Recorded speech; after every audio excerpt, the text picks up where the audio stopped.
Good morning. On behalf of the Board of Directors of the Pro Football Hall of Fame Luncheon Club, I call to order the third meeting of our 59th season.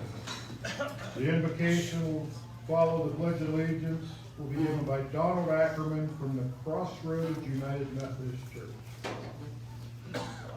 All right, friends, you got to behave. The minister's here now. Now, I'm told this is the third time gathering back. Welcome back, everybody. It feels good to be back. It feels good to be gathering with people in each other's company and fellowship. We can give thanks for being back with items like this and having events like this because we're aware of the people that we can put in our lives that we can be thankful for. We're also aware when we gather that there are folks who aren't sitting next to us. Folks that we can be thankful for the light and love that they've given us in their lives, like Marion King, who has passed away at the age of 85. So as we go to prayer, let us think and give thanks for everybody here and everybody who we thought would be. Would you pray with me? Gracious and loving God, we give you thanks for all that we have and all that we are. We give you thanks for this moment and this day to gather together and hear inspiring and encouraging words. Let it lead us to greater life, love, and hope in this life. In your name we pray. Amen. Allegiance to the flag of the United States of America and to the republic for which it stands, one nation, under God, indivisible, with liberty and justice for all. Oh, I'm sorry, my fault.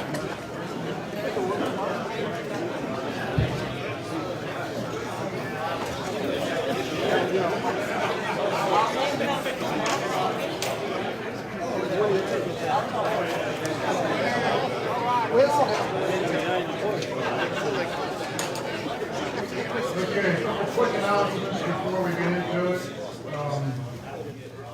As I've been telling you, Tim will be up here at the beginning of each Monday to pass out refunds from the one basketball board that we had. He will refund you based on how many squares he bought. So he's got a list. As always, and I don't want to announce this every meeting, but as always, anybody that wants a copy of the bylaws or a treasurer's report, make arrangements, you can get that in the back. We're happy to pass those on. With us today, our speaker is Ray Showdog Frisbee. And next to Ray is Rocky Sweeney. Over here we have our preacher Donald Ackerman and our secretary Jim Lindensmith.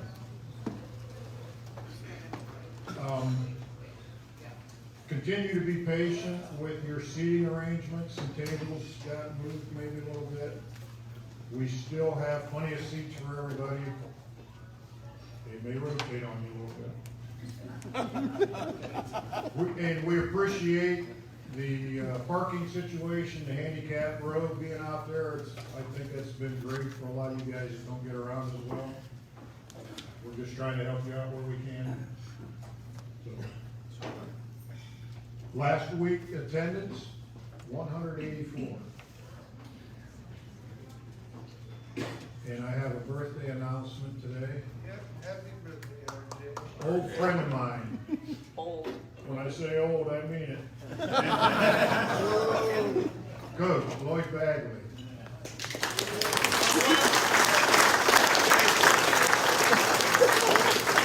Coach, wait, Coach.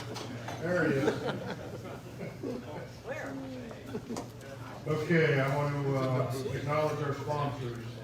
Health Care Primetime Health Plan, New Market Financial, and Dave Spade, the author of Talking Football Hall of Fame Remembrances.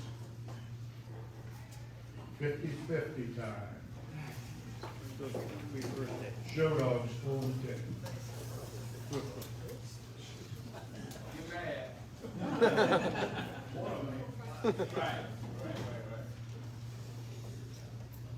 All right, Rick, I want you to watch this. Rick King.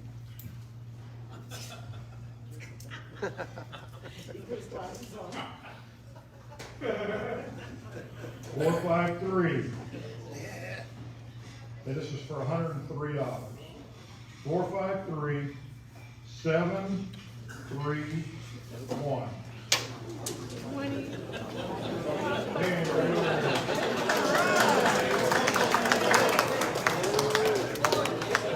Who's got the money?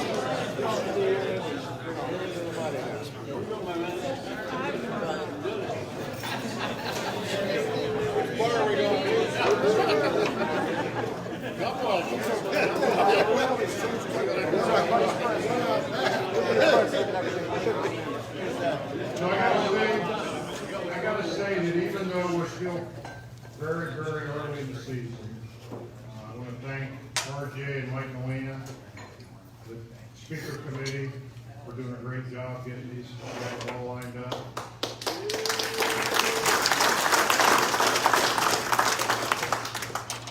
The board of directors, we had a couple of tough meetings last year, canceled and everything. I appreciate you guys and all the help you've been. I'm the one that gets to come up here and do the talking, and I gotta tell you, so far, it's been a blast. Yeah, well, you're good at it. I'm up right back here shedding.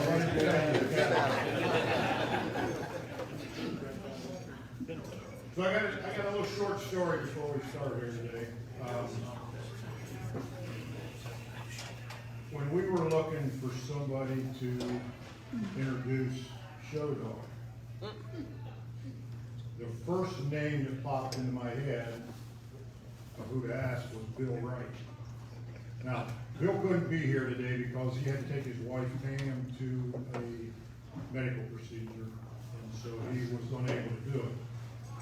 A lot of us know Bill Wright, he sits right over here. And so I think of all the craziness I've seen since I've been a member of this club, all the crazy things that have happened in here, I think that would have been perfect to have Bill, Big Cat, right, introduce Ray, Show Dog. I don't know how it turned out, but I think it would have been great. So, anyway, Bill couldn't make it, so we went over his head and got Rocky Swing. So, without further ado, Rocky Swing.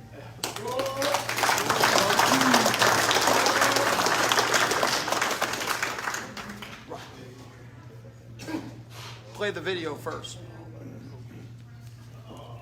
Without fans, pro football wouldn't exist. That's why for all fans was created. And I get three measurements to recognize pro football biggest fans, but honoring them in the Pro Football Hall of Fame next to all their favorite players. This year has been challenging, but pro football fans have a love for the game that brings us together and make us stronger. That's why I'm here in Cleveland, Ohio, to supply one of Brown's most passionate fans, Ray Show Dog Frisbee, and nominate him for the 2021 class of the Ford Hall of Fame. I guess I'm a little fanatical when it comes to Browns and collecting Browns memorabilia. I'm pretty much born into it. Probably like most kids, you start collecting cards at an early age. But then when I got off the Air Force, my son was going to card shows, and I was there. I have certain pieces that you want to get, and then when you finally get that, then you move on to the next thing. It's an ongoing, never-ending saga. I feel like a kid all over again. It's like the Fountain of Youth.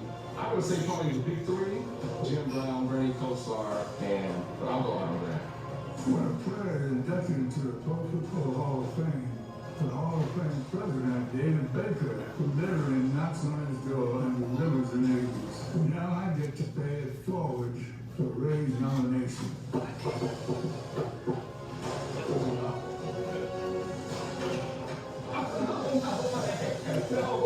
Hey Ray, I'm here to nominate you for the Ford Hall of Fame. Oh my goodness. I was reduced to a 6-year-old. I couldn't talk. and loose bumps. It was like Christmas and all the holidays and birthdays rolled up into one. Ray and his house, tougher than I've ever seen on me. It's unbelievable what he's done, and I appreciate it. And I look back and see some history that I forgot about. It's fantastic. It makes my day, it makes my year. I mean, I still haven't gotten over Jim Brown being here. Help Ray get into the hall by casting your vote at FordAllFans.com.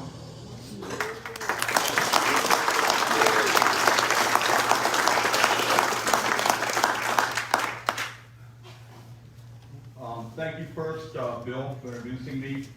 Thank you, RJ, for asking me to do this yesterday. Two parts I want to talk about. First, I'm going to read the plaque that they have at the Hall of Fame for Ray. And it says, in 1981, that is when Ray Prisby began collecting Brown souvenirs and memorabilia. And since then, his collection has grown to legendary proportions. The contents are so impressive that Brown Stadium Museum asked to borrow several items, including those featuring Prisby's all-time football hero, the iconic Hall of Famer Jim Brown. And 40 years later, that is who nominated the superfan for enshrinement here in Canton. Prisby enjoys giving some of his treasures to the next generation. I love to see young Browns fans' faces light up when I give them a Browns gift because it is totally unexpected. So that's on his plaque, but then there's a few things I wanted to say real quickly. Ray was born in Youngstown in 1955. He has been a Browns fan since he was a small child, after culminating in the fact that almost 200,000 nationwide votes were cast. Ray was elected, along with two other fans, into the fans wing of the Pro Football Hall of Fame. Ray served our country in the United States Air Force from 1978 to 1989, serving in Korea, South Dakota, Luke Air Force Base in Phoenix, Arizona, and finally in London, England. There is no question that Joe Horrigan is the authority when it comes to the history of the National Football League in general, just as there is no question that Raymond Show Dog Prisby is the authority when it comes to the history of the Cleveland Browns. Now that's what I had written, but I wanted to say something about that video. That Jim Brown jersey that Ray is holding up with Jim, that is a game-worn Jim Brown jersey. Those go for mega dollars. I'm lucky enough, I've been to Ray's home. I've seen his collection. I have a pretty good Hall of Fame collection, but the collection I saw at Ray's house, it is a museum, and it's something that any Browns fan would be honored, and I know I was honored to see it. It's just mind-boggling, the collection that this man has. Ladies and gentlemen, let me introduce to you today's speaker, Raymond Show Dog Prisby.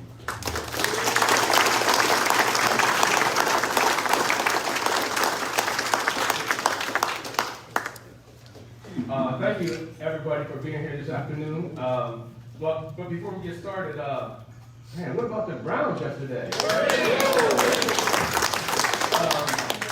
Hey, I was actually at the game, and I was really concerned about the defense, but they definitely showed up. So, along with everybody else here, I was excited and pleased as well.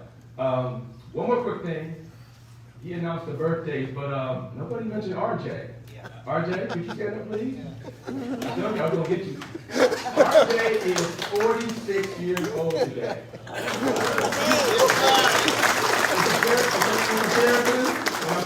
Everybody can relate to this. I have underwear that old. Hey, RJ, seriously. Thank you. Happy birthday. Thank you. The one thing I want everybody to remember is November 16th, 2020. That was the day that it basically changed my life and it saved my life. But I have to give you a little context before I go into the story and everything that happened on November 16th, 2020. One, I'm a veteran, as as was mentioned, but I have PTSD. And I was also a caregiver, which should strike close to a lot of people in the room because, you know, as adults, you know, as we get older, you know, we have elderly, you know, that to me, by birth, you know, we're obligated to take care of our parents. So I moved back to Youngstown in 2012 to take care of my mom, who was just starting to show signs of early dementia. But within 3 years, she had completely became dependent on me. So you have PTSD, veteran, and you have an elderly person with dementia.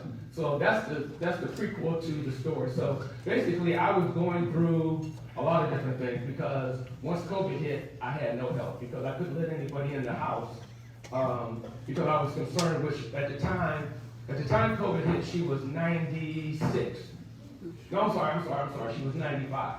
She was 95 when COVID hit. So the little help that I was getting, I pretty much had to cut that off because a lot of outside caregivers, they're visiting so many people, I couldn't take the chance that they brought something in the house. So everything, you know, was on me.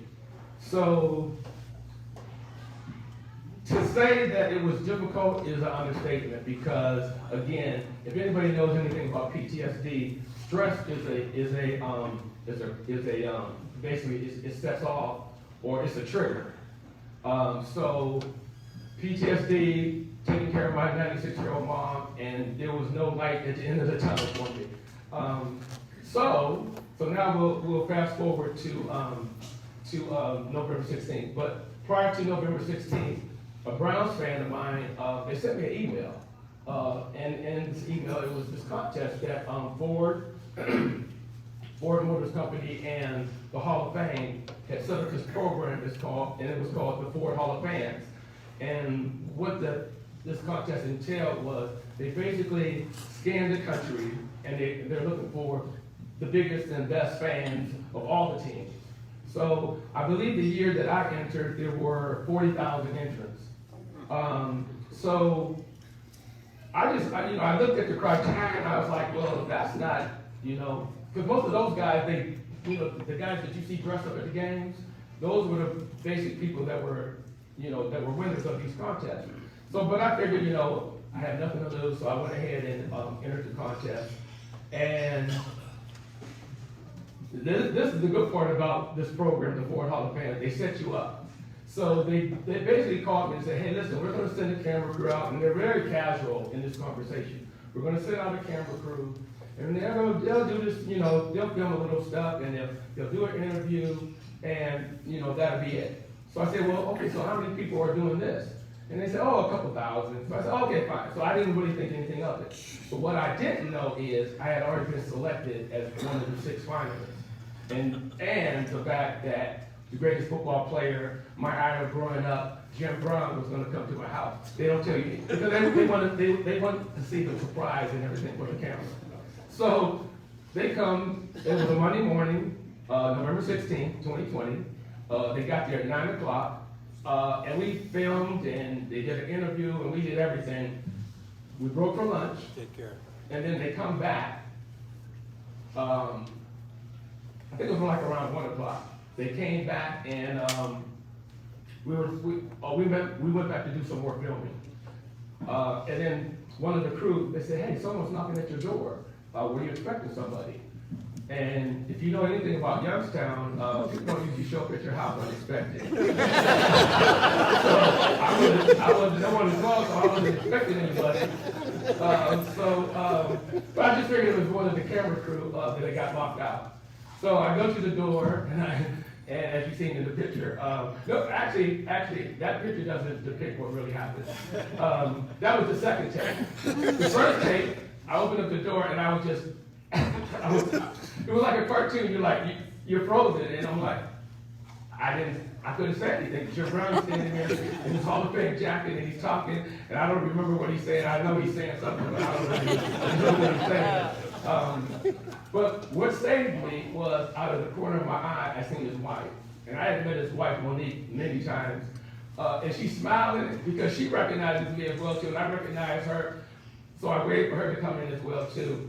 So they come in, well, we had to reshoot that because they wanted it to look more, a little surprised or whatever. But anyway, this was the best part. That morning, my mom, like I said, my mom was 96. That morning, I didn't really know what to put on her. So I dressed her up in the Jim Brown jersey. So Jim Brown comes in, one other real quick piece too. While I was setting everything up, I realized that I had way too much Jim Brown stuff. So I said, you know what? I need to set up a separate Jim Brown room. But I have a lot of rooms. There's a lot of rooms in the house, so I have plenty of room. So I set up a separate Jim Brown room, put my mom in the Jim Brown jersey. Jim Brown comes to the house that same day. So I immediately take him to the Jim Brown room. So we're in the Jim Brown room, and I'm explaining everything to his wife because I figured, you know, she doesn't know a lot of her husband's history. And it wasn't even a good 30 seconds into me explaining everything, Jim Brown goes, I don't remember none of this stuff either. I had the privilege of showing Jim Brown and his wife the Jim Brown room. And it was the most incredible experience. I'm sitting up here about to jump off my skin just talking about it because I can't imagine that my childhood hero, who is Jim Brown, comes to my house, and not only does he come to my house, but I get to give him a tour of his own room. I mean, it was amazing. So after that whole part of it, now the contest begins. So there's 6 finalists, and we all basically have to get online and see who can get the most votes for the next 30 days. So we did a 30-day, everybody's voting, and then they finally announced the final 3, which was myself, the young lady from the Arizona Cardinals, and the guy, Wayne, from the Oakland Raiders, Las Vegas Raiders. So now we get to go, the 3 of us, we get to go to the Super Bowl. But they explained to us, okay, so you get to go to the Super Bowl, but you're not guaranteed the Hall of Fame. So what will happen is, everybody will get an interview, and during that interview, you'll get the knock. If you don't get the knock, then hey, enjoy the Super Bowl. So because of COVID, they put us all in separate display rooms, and I had to go first. So we're in there doing the interview, and I'm taking my time because I need to go as slow as possible because, you know, I want to hear him to see if he's going to knock. And we do like 20 minutes, no knock. So I'm sitting there with my son-in-law, because that's who I took with me. I'm sitting there with my son-in-law, and I forgot that I was mic'd up. And the south side of Youngstown kind of came out of me a little bit. And I'm in there, I can't believe they brought me down there. And I'm just going on, and I'm giving you the PG version of it. And my son-in-law points to me, your mic is still on. And I was like, oh. So I'm sitting there and I'm sweating. I'm really sweating now. And I'm worried. I'm sweating. But then, you know, I thought about it. I said, well, you know what?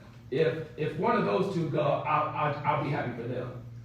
And I swear, as soon as I thought that, boom, boom, boom, boom, boom, there goes the knock. And Mr. Baker, he comes in and he tells me, hey, you know, congratulations, this is going to change your life. And he's right, it did. This has changed my life. But like I said, it also saved my life too, because I was really, you know, caregiving is a, like I said, I had no idea what was involved, taking care of somebody full time like that, because it's actually a 5 or 6 people full-time job, and it was just me. So, you know, that's one of my biggest things that I want to, you know, promote and shed the light on, because we all get old, and at some point, you know, we're all, well, hopefully we all don't need to be taken care of, but you know, some of us will. And you know, as a caregiver, only thing I can say is that it's a rewarding job, but it's a very difficult job. So, and then the other thing too, and this is probably my biggest concern, or I should say that I try to champion, is veterans. Because I know a lot of veterans, and I know there's a lot of veterans here in this room, but there's a lot of veterans that don't get the treatment and the care that they deserve. I know in Youngstown, we have a top-notch facility. So if you live in the Canton area, it's a short, I can't say what's down here, but the Youngstown facility is great. The facility in Cleveland is great as well too. That's the gist of my story. So is this the part where we ask the questions? Or do we sing happy birthday to RJ? It's all right, you don't have to. Y'all want to sing happy birthday to RJ? Come on, RJ. I told y'all gonna get you. Come on. Come on. It'll be great. Your bag, too. RJ. Get up, Max. You gotta get up. You gotta get up. Happy birthday to you.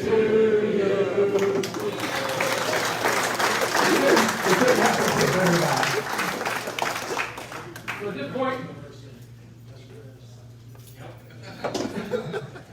this point, if there's any questions, and I will ask if you could speak up, because I have 30% hearing loss in both ears. Yes, sir. Do you have, obviously you catalog your collection, don't you, somehow, some way? No. No. I don't. Do you have any concept of how many pieces of memorabilia you have? No, because of COVID, okay, let me back up a little bit. Like most people, you have a man cave, and you have one room. So when I moved in with my mom, when I came back home to take care of my mom, there were 2 big rooms in the back that weren't being used, so I had 2 rooms. But then when COVID hit, and I was somewhat like isolated, the thing that helped me keep my sanity was, I said, you know what, okay, so I did the living room. And then after the living room, I said, okay, I'm gonna do the hallway. And then after the hallway, then I did the Jim Brown room. So, and then I have a spare room with extra stuff, but I'm kind of out of space now. So, but to answer your question, no, I don't have any catalog. But I do have everything video. So yeah, I know what I have through all my videos. Anyone else? Yes, sir. How did you get the autographed Jim Brown shirt? That I got in a okay, so primarily I use eBay, Leland's Auction House, help me out, Rock. Heritage and Leland's are probably the 2 biggest auction houses that I scan and watch all the time. And I got the Jim Brown jersey it was a Leland's auction. Yes, ma'am. Did I see a gold jacket in the background? Yes, but it's not one of the ones from the Hall of Fame because they're not allowed to sell those. That's what I was wondering. Somebody was selling, and if you really look at it, it's more of a yellow than it is a gold. But it was close enough for me, and I got Jim Brown to sign it. So yeah, I was good with that one. Yes, sir. I met Jim Brown a while back when they introduced the ICANN program here in Kansas. Correct. And I was going to try to get one of the programs he was doing because I talked to Ken. He was really, when he came in, he was a gentleman, he talked to the kids and everything. How was he when you spoke to him? Well, luckily that wasn't the first time that I have seen him. So every time I've ever seen him, he's always just been, he likes to talk about the history, and that's what I liked about it. He likes to talk about the history of the Browns. So, I was always, it's like I'm reduced to a kid when I'm around you. So maybe I might not be the best person to ask that question. Because you know what it does? It takes me back to the first time, probably like 1963, first time my parents took me to a Browns game. And unfortunately, and I know a lot of you remember the old stadium, I my seat was behind one of those beams. Over there like that. So it was something I've never forgotten, so yeah. Yes, sir. I'm sure you're unsure, how do you put a valuation on items like this? Well, see, that's the thing, you can't really, because like you just said, if you insure it for 500,000 and it's worth 2 million, then, so I keep a lot of mine in storage under lock and key. Because what I do is, like, if I know something's coming up, then I'll bring it out and I'll set everything up, and then once it's over with, then I'll take everything down and then I'll put it in storage. So I would say the vast majority, especially the valuable stuff, yeah, I keep that in a climate control storage facility. How do they value it? How do you put a value? Well, you know, you really can't. You just have to, they almost have to give you a value, and I guess a little value is better than no value. But for me being able to sleep at night, I like to keep mine in a climate control storage facility. Yes, sir? What's your oldest piece? My oldest piece? So the Browns started in 1946. And everybody always thinks the first game is against the Miami Seahawks, which that was. But they played one preseason game against the Brooklyn Dodgers. But then they also played a inter-squad game at the Akron Rubber Bowl, which a lot of people don't know about. I was able to find one of those programs. So I probably think that was probably the oldest piece. Yes, sir. Is there any way for people to see your collection? That is a very good question. Because I get so many requests for people, but I'm not really set up, for that. So, what I'm trying to do is I would either want to find a trailer or a bus and just gut it out and just put nothing but and just basically have a mobile museum. Yes, sir. Okay. First of all, Ray, you're a hero to this country. Thank you for your service. You're amazing. And second of all, what's it like for you to be the lifelong Browns fan that you are, to see them go from how they were for 20 years, basically the joke of football, to now being a contender for the Super Bowl? How gratifying do you feel? Well, and that's a great question. Fortunately, I got to see the '64 championship. I got to see the Brian Sight years, and I got to see the Bernie Kosar years, and a little bit of Belichick. So the 99 to the 20 years of bad luck that we had, I'll call it bad luck, it didn't affect me as much as a lot of the younger generation, because I still have those older memories to hold on to. But it is great to be a Browns fan these days with a good front office and a good foundation for the team. So, hey, I'm like everybody else. Forget about waiting till next year. This is our year this year. Yes, sir? When you meet your maker, where's all your stuff gonna go? That's another good question. None of my kids are Browns fans, so I'm a bad parent.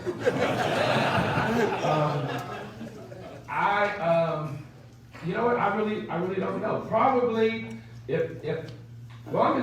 I'm really in the process of finding a home. The stadium would be the perfect spot, but I don't think that's going to happen. So either I'm going to have to find something. The mobile museum is probably going to be something that I really look into, and that's something that can carry on forever, long after I'm gone. So that's the plan. Yes, sir. Yeah, being from Youngstown, when Bernie Kosar figured out how to finagle the draft that we could become a Browns player, how excited were you, and have you met him? And also, isn't there a kid from Youngstown playing for the Browns now, or he was? Troy Hill. I actually went to school with his mother and uncle, so it was good to see him come back home. But the first part of your question, how Bernie finagled,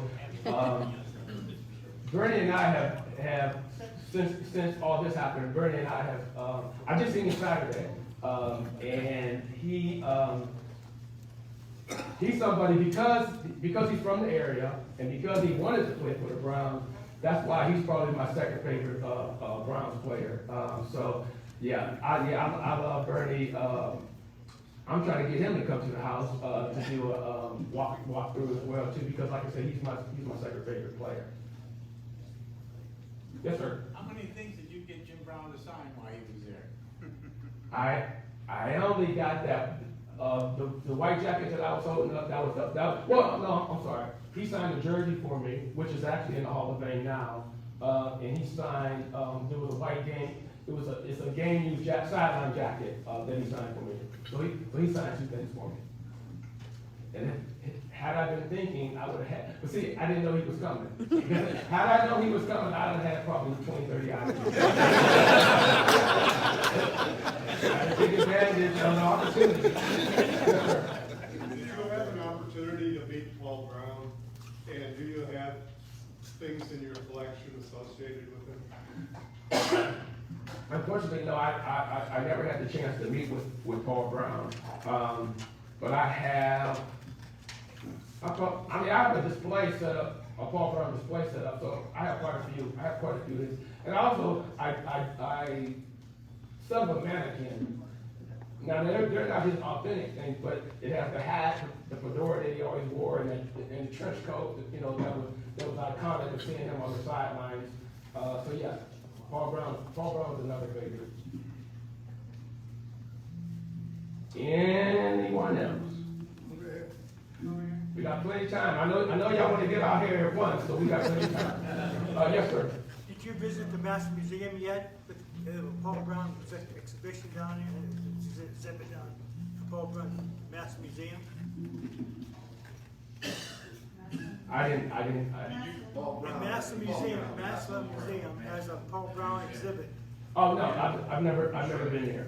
Good chance to visit. I'm sorry? Good chance to visit today. Oh, absolutely, because I'm retired, so I don't have anything to do. Matter of fact, you want to ride with me? Yes, sir. I noticed your car out front. It had a whole bunch of autographs on it. Yeah. Who are some of the people that autographed your dash there? Well, this past Saturday, Webster Slaughter, Reggie Langhorne, they were basically all the Bernie Kosar guys. Webster Slaughter, Reggie Langhorne, Eric Metcalf, 3 of the guys on the offensive line. Jerome Harrison, who a lot of people don't know, he holds the single rushing record for the Browns, 286 yards. And he also had brain cancer, so he was touch and go for a lot of years. But he, thankfully, he recovered. So, and he was there, and he was so gracious to be around fans.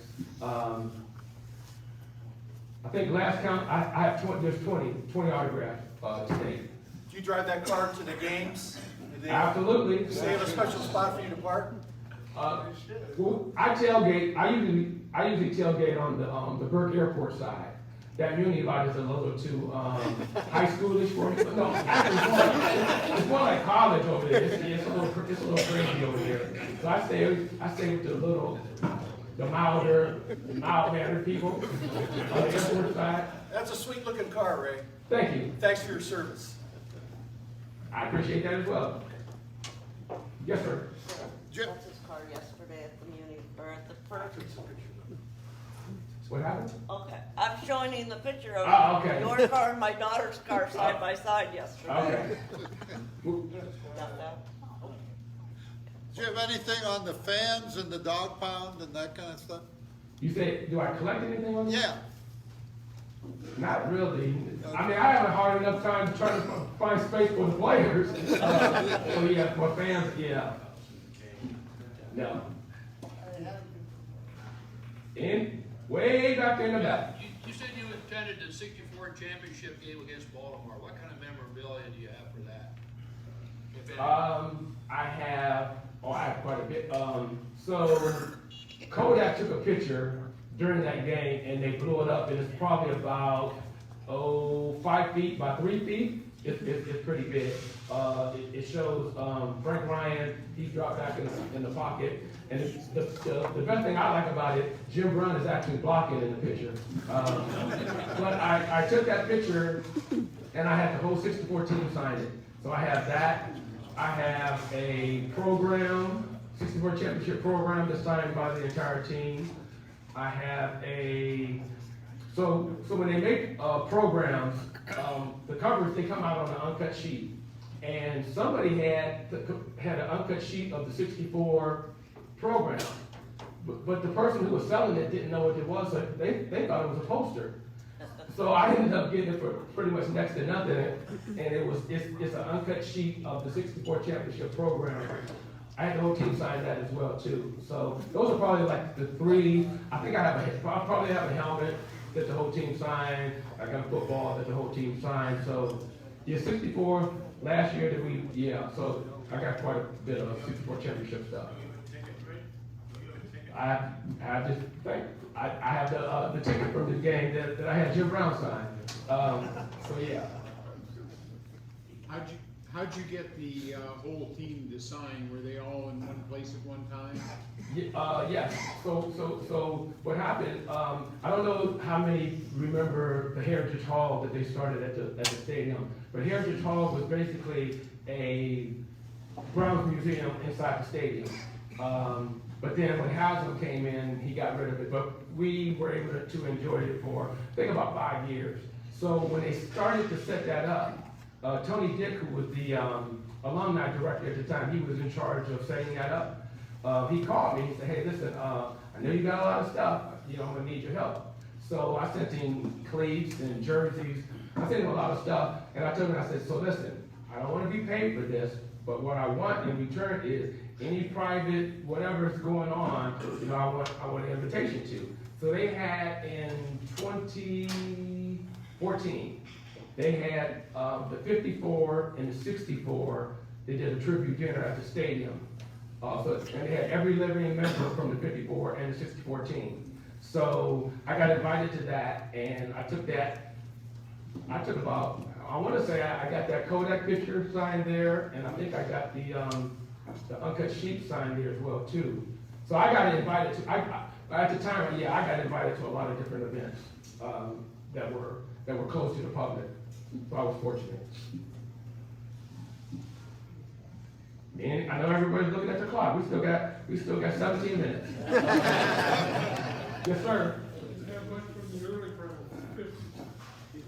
Oh, absolutely. I mean, I pretty much have the 40 from 46 on, so the 50s. I have quite a bit of stuff as well too. I probably say in the last 15 years, I tried to be more of a historian when I'm collecting. So I really have my eye out for historical pieces. So as opposed to just collecting to be collecting. So I was really fortunate, especially during the downtime or the bad years. Browns memorabilia, people were not necessarily giving it away, but it was easier to obtain because the Browns were doing so well. Whereas now, it's almost impossible. Everybody's holding on to Brown stuff now. But yeah, I have quite a bit of the 50s as well too. Is that your Hall of Fame ring that you're wearing? Yes, sir, it is. Yeah, It is. Yes, sir. Do you feel like you're going to a museum every time you go home? This is a true story. I was living in LA and I wasn't doing so well financially. So I had to move in with somebody, but I've always had my collection with me. I had to put everything into a storage locker or a storage facility when I was there. But what I did is I kind of set it up as a room. So anytime I ever had like a bad day or wasn't, whatever, I literally would go sit in that room for like hours and I would come out refreshed. I mean, it's so whatever it does to me, so yeah, to answer your question, I'm always a happy person now because my whole house is a museum. Yes, sir. Baker Mayfield memorabilia, any signatures, and do you have? Absolutely. Well, okay, so his rookie year, I had a guitar made up. Cleveland Brown colors, all Baker Mayfield stuff on it, and I think I had a stadium chair, the newer ones, and I'm trying to think what else. Oh, I think it was a magazine. So if anybody's ever been up to training camp, they know that they'll bring, like, they might bring Baker to this side of the field, and they might bring, that's how they did it. So I don't know, the stars had lined up for me because where I was standing, Baker Mayfield came straight at me. So what I had to do, I stuck out the guitar and he signed it. So I knew so what I did, I jumped about maybe 10 feet down the line, and I stuck out the seat. He signed that. And then I jumped another 10 feet down the line, and he signed. So yeah, I actually have already a shrine set up for him. I got a signed jersey, signed cleats, signed pants, signed helmet, signed football, and then all those other pieces as well. Just so yeah, our Baker Mayfield's gonna be here a while, so yeah, I jumped on his stuff real quick. I'm sorry? Are they gonna sign it this year? Hey, they better. They don't like me, they will. Give him the money. But then that's probably gonna mean that Landry and Beckham is probably gonna be gone because they gotta sign Denzel as well too, so that's a lot of money to spread around. Anyone else? 13 minutes, yes sir? Did you ever meet Art Odell and Hank Aaron? Hank Aaron used to come to the games inconspicuously, that he would sit in a dog pound and watch the games, and I guess they were good friends. You ever had a conversation with Art Odell or Hank Aaron? Wait, so is the question, are you saying have I ever met him? Yeah. No, I've never met either of those gentlemen. Yeah. Yes, sir. What about Barry and Bob here from Canton? Did you have an opportunity to meet him? Do you have items of his? I have a lot of his items, and I drove all the way to Chicago for a Mary Motley signing, and I get all the way. That's all I needed was Mary Motley, and I got up there, and he was a no-show.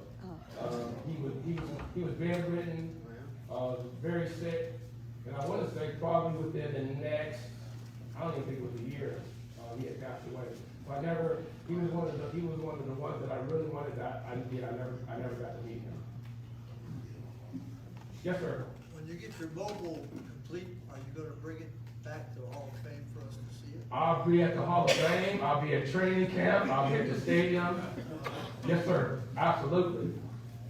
And if you leave me your phone number, you'll be the first person I call when I come down. Somebody over here. Oh, yes, sir. Absolutely. You can see me. Look down there. That was for support for him. That's why I wore that number 57. The whole time I was at the Super Bowl, I wore that to support him. And his daughter seen it, and she actually thanked me for it. Yes, sir. Did you collect the Topps football cards? I did. That's what I started with. Running up to the drugstore, paying 20 cents, and then ripping it open and chewing that horrible piece of gum. Did you just keep the Browns, or did you keep other ones? Well, back then I kept everything because as my children tell me, I'm an organized hoarder. So yeah, I don't like to throw anything away. So yeah, I kept everything. But this is the part of the story that I kind of left out. So I collected all through the 60s. But then, like most kids, once you turn a teenager and you start sports and girls, and you kind of forget all about that. So when I got out the Air Force, my son was into collecting cards, and I had never heard of a card show. And he said, yeah, Dad, there's a card show at the mall. So we went to the, and I'm looking at all the prices, and I was like, oh man, I wonder if I still have those cards. And I went to the payphone, because we didn't have cell phones yet. Went to the payphone, and I called my mom, and I said, Mom, all those cards, did you throw them away? She said, no, they're in the car. So I went, as soon as I looked at those cards, I sucked right back into it. Anybody else? Oh, I'm sorry, back there. The last game Cleveland played at the stadium, I got the turnstile from the dog pound. With the actual, it was locked, the amount of people that went through it, the whole bit. I've had it for 20-some years. Would you maybe be interested in it? Absolutely.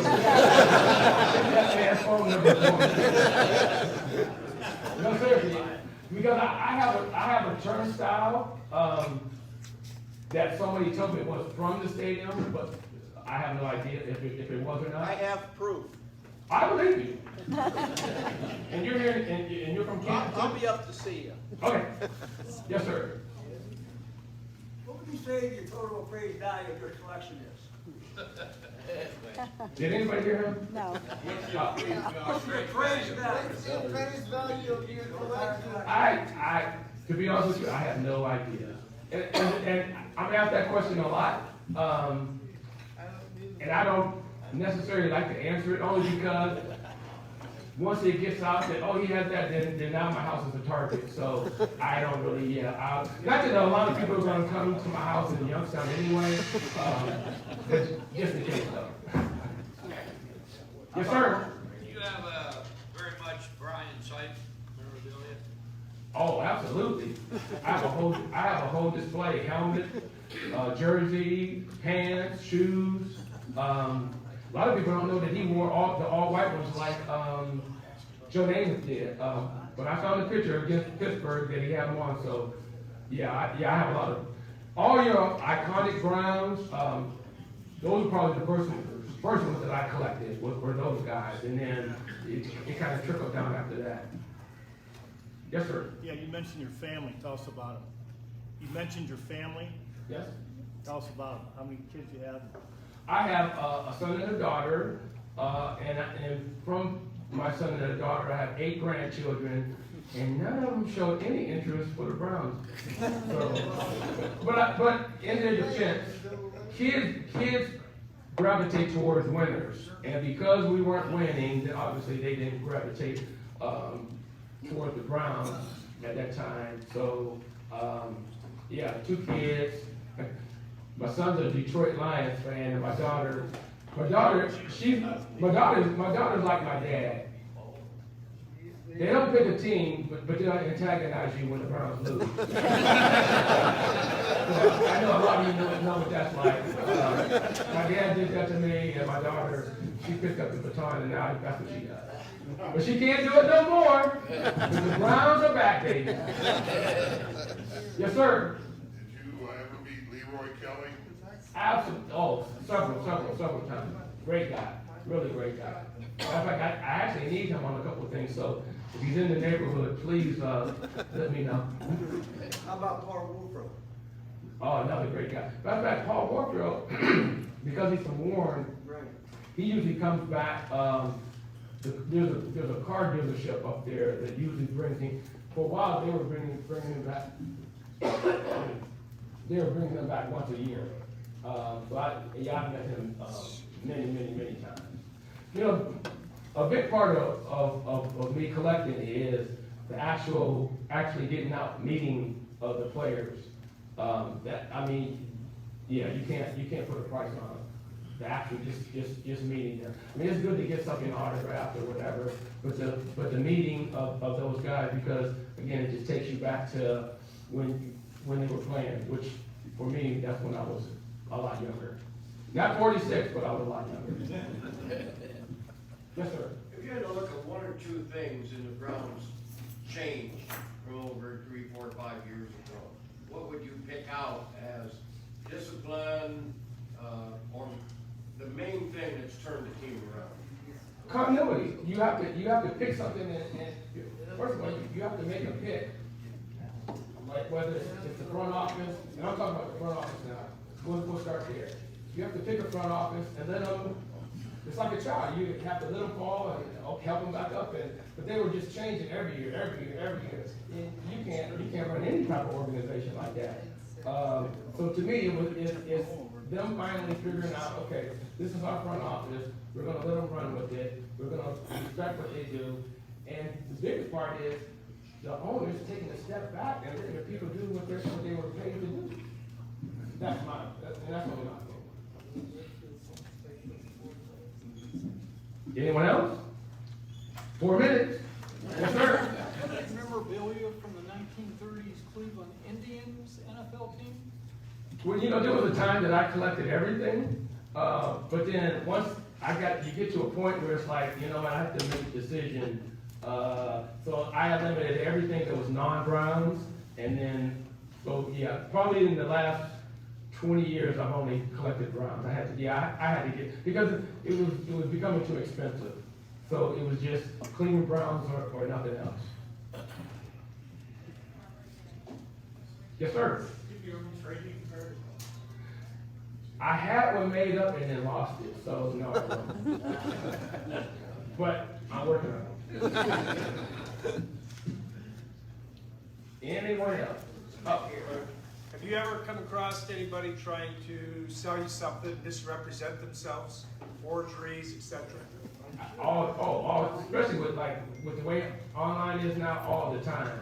You have to really be, because for a long time I collected on Craigslist, and everybody knows how dangerous Craigslist can be. But then, you know, you just have to be smart about it and meet in a public place.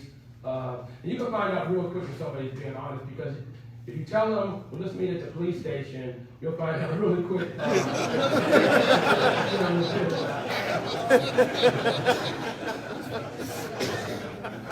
sir. Ooh. Can I take 3? Okay, favorite. I know everybody remembers the tragic story of Ernie Davis. And at the time that I bought this piece, though, that movie hadn't come out. So the only people that really knew the Ernie Davis story were the hardcore Cleveland people. So when the team moved, his original contract that he signed came up in auction, and I was able to secure that piece. So that's probably my most coveted piece, simply because of the story that goes along with it. So yeah, I would have to say that. The other two, I have a, well, we're all from Ohio. I have a pop machine that they came out in '99. It has Tim Couch on the front. Well, I popped that front off, and for 10 years, I took it to shows, and I probably have, 50, 75 autographs on it.